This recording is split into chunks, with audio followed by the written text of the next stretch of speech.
Israeli शाम पर फजाई हमलों की फुटेज जारी की है। इसराइली फौज ने गुज़श्ता रोज़ शाम और लेबनान में हमले किए थे और इस दौरान मुतादिद शहादतों का दावा किया था। अब सहूनी हुक्काम ने शाम में फौजी टैंक्स पर हमलों की फुटेज जारी की है।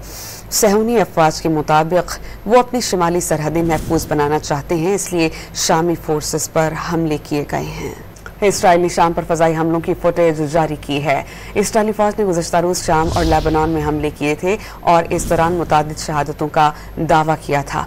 अब सहूनी हुक्काम ने शाम में फौजी टैंक्स पर हमलों की फुटेज जारी की है।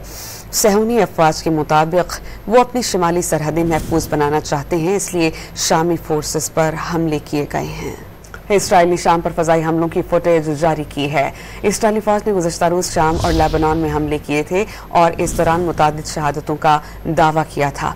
अब सहूनी हुक्काम ने शाम में फौजी टैंक्स पर हमलों की फुटेज जारी की है। सहूनी अफवाज के मुताबिक वो अपनी शिमाली सरहदें महफूज बनाना चाहते हैं, इसलिए शामी फोर्सेस पर हमले किए गए हैं।